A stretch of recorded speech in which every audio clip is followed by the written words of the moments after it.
Actualité.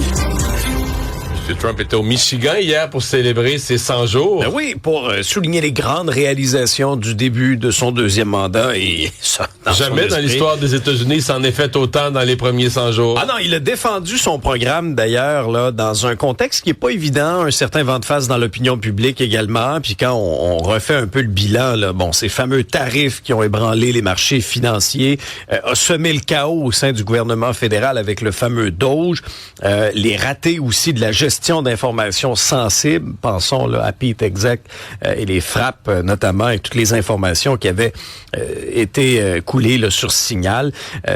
Zelensky qui s'est fait ramasser à la Maison-Blanche. Alors, il y en a eu. Il y en a eu. Mais malgré tout ça, devant ses partisans hier au Michigan, il a indiqué que tous les bouleversements, ça fait partie de son plan pour ramener le gros bon sens à Washington. C'était le premier grand rassemblement d'envergure pour Trump là, depuis le début de sa présidence. Mais dans les journaux économiques, là, les médias financiers, on notait que c'était le pire, les premiers 100 jours, là, c'est les pires premiers 100 jours depuis que les marchés boursiers existent pour tout président, de tout parti confondu, malgré la remontée des derniers jours, parce que depuis qu'il s'est calmé sur les tarifs, oui, ça a remonté. Ouais. Mais il dit qu'il surveille pas ça. La bourse, c'est quelque chose que lui, il surveille pas. Non, mais à chaque fois, c'est drôle. À chaque fois, par exemple, qu'il y a un contre-coup à la bourse ou un éditorial peu favorable au Wall Street Journal, dans les heures qui suivent, il y a un ajustement. Il ajuste ses politiques. Il les a ajustés encore hier, ses politiques d'ailleurs. Il a signé un décret en après-midi pour alléger le fardeau des droits de douane pour les constructeurs automobiles qui fabriquent aux États-Unis. Alors, ça porte sur quoi? Ça porte, entre autres, sur les pièces importées qui vont éviter de cumuler des taxes de douane. Parce qu'on le sait, là, souvent, la même pièce peut traverser plusieurs fois la frontière. Alors, si on met des tarifs, puis des tarifs sur le tarif, ça finit plus de finir. La Maison-Blanche a publié aussi sur son site Internet une proclamation qui va permettre aux constructeurs de déduire une partie des surtaxes pour les 2 prochaines années. On sait que Ford avait fait là, même des pressions puis des déclarations publiques. Or, là, dans les derniers jours et dernières heures, c'était GM maintenant et Stellantis, l'autre troisième gros joueur là, aux États-Unis, qui ont commencé là à exprimer leur mécontentement. Depuis le 3 avril, tous les véhicules importés, je vous rappelle, sur le territoire américain sont taxés de 25%. Et au sport,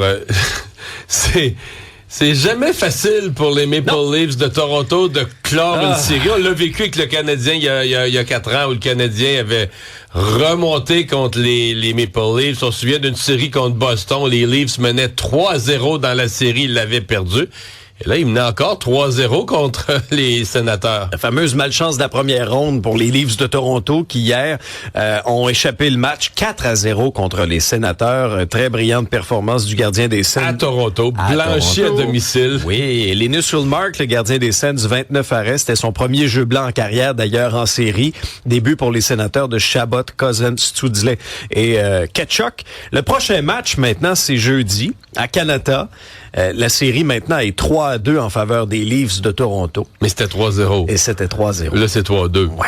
Et on s'en va veut pas, dans leur tête, les Leafs, ils commencent à penser, là. Ben, ça, tu vois, ça pourrait être une belle source d'inspiration pour le Canadien. En vue du match de ce soir à Washington. Faut qu'ils gagnent un à la fois. Parce que là, le prochain match à Ottawa, ils se disent, faut qu'on provoque un 7e. On est à l'étape de dire, si on gagne le 6, on provoque un 7e match. Comme le disait Saint-Louis hier, c'est la bataille du momentum. Tu regardes pas la montagne, tu regardes une étape à la fois. Et c'est ce que les Sénateurs sont en train de faire de manière très brillante et très efficace face aux Leafs. Rapidement, là, je vous dis qu'on est allé en deuxième période de prolongation entre les Hurricanes et les Devils. C'est Sébastien Aho des Hurricanes qui a joué les héros pour finalement offrir la victoire à son équipe 5-4. La Caroline qui élimine les Devils. Ouais, c'est la première élimination. Première équipe à être sortie. Les Golden Knights de Vegas ont gagné 3-2 en prolongation contre le Wild. Vegas mène la série 3-2. Et les Oilers ont remporté le match 3-1 contre les Kings de Los Angeles. Edmonton mène maintenant la série 3-2. Tu nous parles de Marie-Hélène Thibert. Elle a lancé un 9e album hier. C'est un hommage à Dalida, 11 bis rue d'Orchamps. C'est la rue où elle restait. Ils sont d'ailleurs allés faire les photos promotionnelles devant cette maison-là en question, où il y a encore la plaque où Dalida vivait, là où elle s'est enlevée la vie aussi. Puis elle s'est vraiment plongée dans l'univers. Elle a lu ses 2 biographies. Elle s'est intéressée au personnage. En fait, Marie-Hélène Thibert, elle a déjà repris du Piaf. Elle est allée en tournée à l'hommage de Nicole Martin. Elle s'intéresse à ces chansons-là, puis elle dit, je suis pas née dans la bonne époque. Donc, on va retrouver sur cet album-là, oui, des classiques, puis des chansons qu'on connaît moins aussi de Dalida. Et quand il arriva, le village était là. Arriva, Gigi Lamorasa. Mais le thème de voix ouais, ça marche vraiment. Ça fonctionne, le registre fonctionne aussi. C'est Maxime Landry qui en est le producteur. Vous le connaissez parce qu'il a une grande carrière. On l'a connu entre autres à Star Academy. C'est son conjoint Marie-Rémi Malo qui fait les arrangements. Donc oui, Gigi Lamoroso, elle venait d'avoir 18 ans, Bésame Mucho, mais il y a d'autres chansons moins connues. Et puis elle nous parlait de son amour pour Dalida déjà quand elle était jeune dans les concours de chant. Moi, quand j'étais au cégep, j'allais au bar karaoké, et puis je chantais Parole, Parole avec l'animateur du karaoké qui faisait mon Alain Delon. C'est fou, là, déjà, à cet âge-là. Moi, ma chanson préférée de l'album, c'est la 7e. Ça s'appelle Darla Dirla Dada. J'adore la chorale qui l'accompagne. J'ai tellement trouvé ça original comme chanson, unique. Je veux dire, on retrouve pas ça souvent.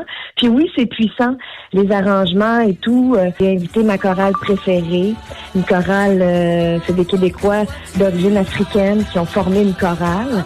Ça s'appelle Africa Int Chietou. Je n'ai qu'une enfance et ma terre. Je n'ai qu'une amie, la rivière. Elle est à moi, elle me connaît. Moi, quand tu mets une chorale d'une chanson, là. Ouais, c'est vrai. Mais dans ce cas-ci, ça marche particulièrement, là. Ah, ça, là. Puis hier, ils étaient au lancement, cette chorale-là. J'adore l'orchestration. C'est la chanson 7 de l'album. Puis je trouve que quand on est fâché, on a perdu nos élections, l'actualité, ça fait pas notre affaire, on part cette chanson-là, puis il me semble que ça vient de changer le mood. Ça va déjà mieux. Bon, par exemple, quand l'album est, oui, disponible à partir de vendredi. Ça sort vendredi. Il y a la météo. Là, on a eu passage du chaud au froid, soudain. Qu'est-ce qui nous réserve le reste de la semaine? Jean-François, t'as-tu encore la chanson? Faut pas me faire d'amis. Avis de gel au sol pour l'île de Montréal, Drummondville, Joliette. La nuit prochaine? Pour la nuit qui s'en vient. Aujourd'hui, c'est une belle journée après les orages, après la pluie et le beau temps. C'est du beau temps aujourd'hui, mais 12 degrés, ça descend à 1, ça pourrait geler. Donc, je sais qu'il y en a qui commencent à planter leurs semis. Oui, on veut commencer à faire les jardins. S'il y en a qui ont planté, c'est un petit peu tôt. Faut le faire à l'intérieur pour l'instant. Ceux qui sont bien motivés, on commence à planter nos tomates.